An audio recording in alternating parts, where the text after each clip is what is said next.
Welcome to Sipping Reality with Jill and... Megan. Oh my goodness, Megan. I'm in a better mood. That is great. You're doing well today? Yes. I'm sad, but I'm well. That's good. Yeah. I'm sad that you're sad. Yeah. But you are doing well through it. Yeah. Things happen. Yeah, they do. Life happens. So, today, dismantling the victim mentality. Yeah. That's a really great topic, and I love the word dismantling. I do too. I think a lot of people live in the victim mentality. I would say majority Of people Yeah. are living there. They're addicted to it. It is. It's a severe addiction. We were addicted to it. The only way to come out of it is by choice and forcing your reality to change. But you have to want it bad enough to force your mentality out of it, to change your perceptions. You have to be so far done with being a victim that you say no more. Like sick of hearing yourself. Yeah. Yeah. It helps to be an oversharer because yeah. you hear yourself more. Yeah. People that hold it in don't always hear how much of a victim they're being as much, I think, as That's those very that true. say it, spew it out to everybody. I didn't even think of that perspective. That's a really thoughtful. And yet, I know a lot of elderly people even that are oversharers still, that still live so deep in that victim mentality. Yeah. Just always, I mean, it's funny because I have such a serious issue with validation. So being a victim, especially, was very serving to me in that need, because oversharing and complaining and everything was just like Constantly validation seeking. Constantly seeking validation. But you never fill up. You never receive what you need from that. So it's just this lifelong... People are just annoyed. They don't want to hear it. People don't really truly want to hear it. And even people that do, that want to help, they're usually in the victim mentality themselves, and it doesn't fill you because you can feel that from them. Right. I mean, there's no fulfillment anyways, because it's like a cheap hit of drugs, you know? It's not true you get a hit, validation. And then you're empty again. The only true validation we can receive is from within ourselves. Right. And until you learn how to validate yourself, you're not going to be able to walk in a place apart from that victim. Right. I don't think. No. Yeah, because there's no fulfillment in being a victim either. And you don't ever have a solution. And you don't want one. You don't want a solution. Yeah. So no matter what anyone tells you, sometimes people give you really bad advice and that's really annoying.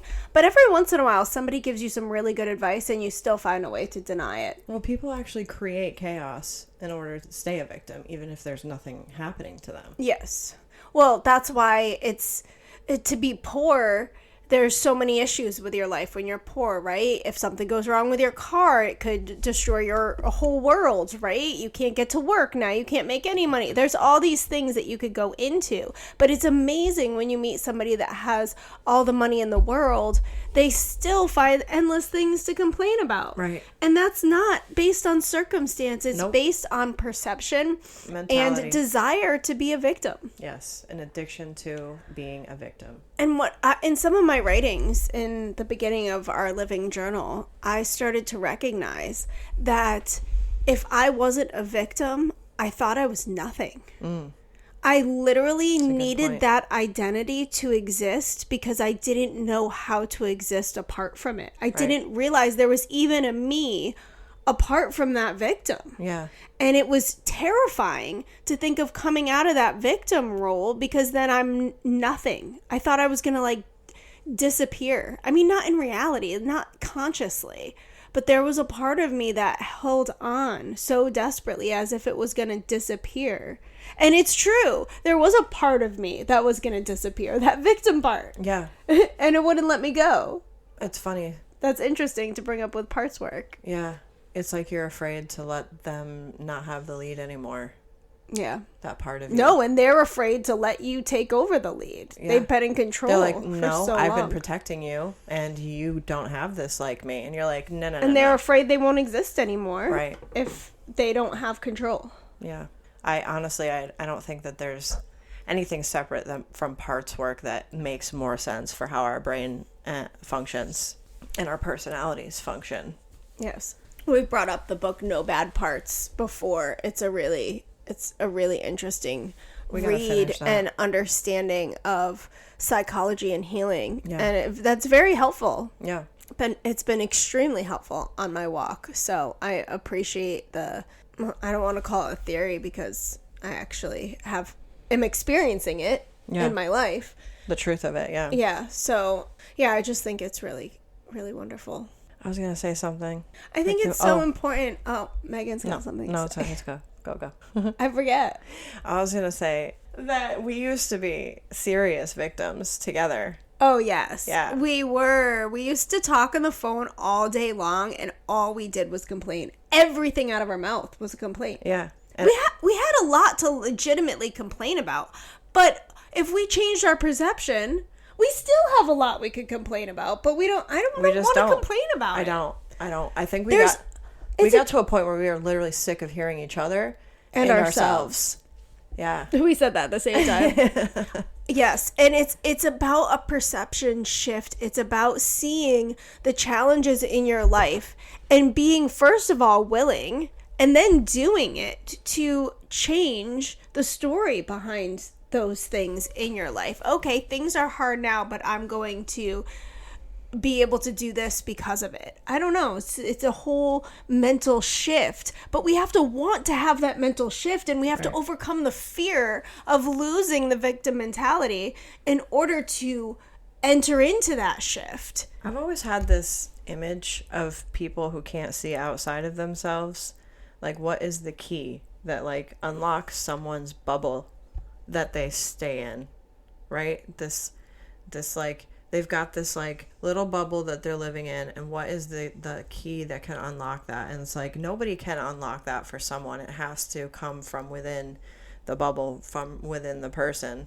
I've always had this image just because I grew up with a very narcissistic father, and I mean, you just couldn't get through to that man's brain. No matter how you said something to him, how you approached him, you just couldn't get through. I'm like, does everybody have, like, this key that can unlock so they, like, finally see? Or, like, well, that's what makes a narcissist is that there is no key. There is no. They're choosing that. They've from outside or within. Yeah, they've fully given over to it. Right. Yeah, they're just there. But it's like, if we're talking about how to come out of this victimhood, I think that that key has to come from inside the bubble. Essentially, inside of yourself. Because it also takes making really hard changes in your life. Yep. For me, it took walking away from a marriage, walking away from my own mother. Yep. It took me doing really hard things that left me without any protection or safety or family in the world. Yep.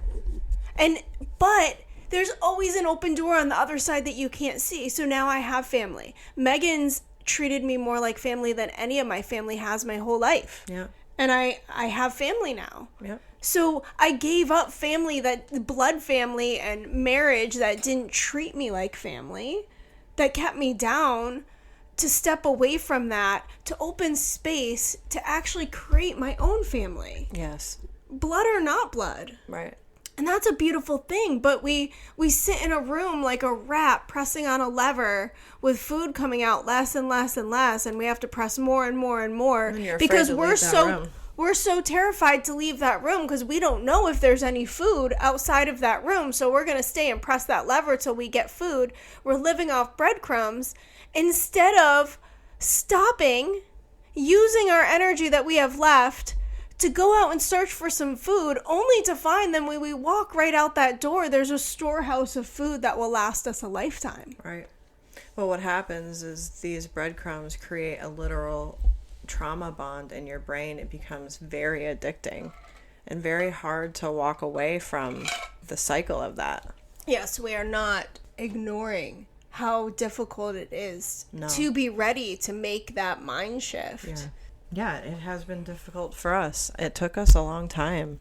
It took us a long time to get to that place where we were able to start making real decisions that were going to change our circumstances instead of just complaining about them and being sad and feeling down and It's like I actually have the power to change these things, but I'm just sitting here. I think being a victim protects you from having to make very hard decisions in your life. Scary, It does. very scary and hard decisions. And I think that's why most people choose to blame everything outside of themselves and become addicted to that.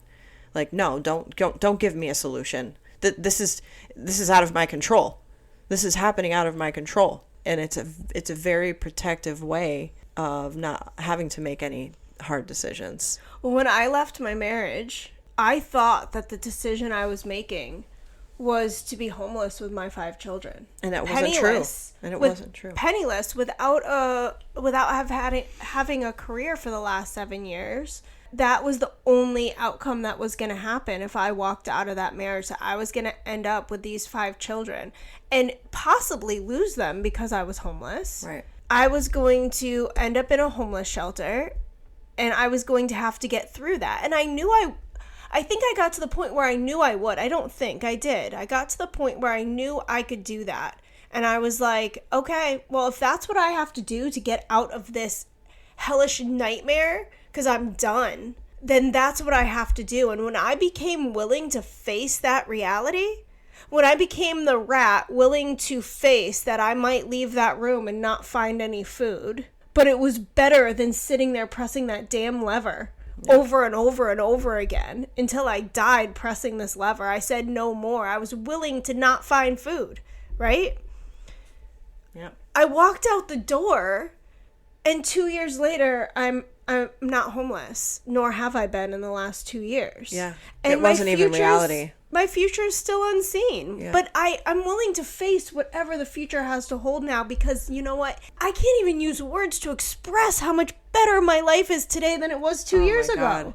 And think about, I really want to press the point home. Think about the fear that you felt, the illusion that you created that fear from was not had any basis in reality. No. That kept you from making a really important decision that changed your entire life had no basis in reality. Yep, I tried leaving when I had 2 kids. You think of all these scenarios, and I thought of all these scenarios, leaving my husband, and none of them happened. Yeah. Yeah, we make up stories in our mind of what it's going to look like on the other side that keep us stuck where we're at. And all of it is made up stories in our mind. And one of them could potentially happen. But you know what? There's always a way. There's always a way. Right. Yeah. Things always happen. Money always comes. It goes, but it comes. Oh, we have experienced that. People come and go, and you can always meet new people. You can always create your family. You can be 60 years old and get married and create a new family. Start going to someplace new, or start a new hobby and make friends. And we're never too old, and it's never too late to do any of those things. And that's another big lie that we tell ourselves. I just went snowboarding at 36. I wasn't good at it when I was younger. I went on hills with my snowboard that I got from Christmas, you know? And that's really where I want to inspire people, is to, I was thinking about this really in depth yesterday. What do I really want to inspire from people? And what really came to my heart was that I want to inspire people to live from their passions and not live from their skills. Do what makes you happy, not what you think you're good at. Right. Or not what you are good at. Because if it makes you happy, you might suck at first. And that's fine. But do it. But you'll have fun. And you'll have joy in your heart. At this. Like, we don't have the best technology. We don't have the best microphones. We don't care. We just started it. And we're like, we're not putting this off anymore because it's what we know we want to do. We love talking. That's what we love people. We love people. We love inspiring ourselves, inspiring other people, each other. And we talk our heads off to each other. We're like, why aren't we recording ourselves? So, you know, and so we just started. And we're not honed in on our exact focus of the podcast. I think that we're getting better at that too. But again, like, we just started. That's it. Like, we didn't care where we were at. We were just going to do it and then continue doing it. And so if you want to dance, then dance. Go take a dance class. And if you want to sing, then sing. Go get some vocal lessons. And if you don't have any money, then look up a YouTube video, because you can have access to any of that now. Dancing, singing, anything. Learn an instrument. You can do that on YouTube. And then once you have enough money, then you can do it with other people or do it with an instructor, so you're not I want to do Latin dancing. so alone in it if you feel lonely doing it just with you and YouTube. Yeah, so sign up for a class. Like, that's, I've been looking. That's the point. Like, find your passion and follow that rather than following what you think you might be good at or are good at or what the world has told you you're good at. Because the way to live a fulfilling life is to live from your passions. I know this today because I started doing it, and that's my mission now. Yeah. Is to help people to discover what they're passionate about and then live from that place. I put off who I was for so long.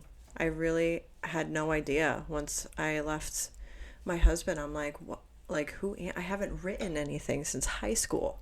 That first time I went and sat alone and wrote, I was like, I have not written since high school. It's really been a crazy experience looking at putting all of me in like a box, like it didn't exist, and then kind of like discovering that now. So we just want to say, let's work together to dismantle the victim mentality. Let's just squash it. Yeah. Hit it right out of the park.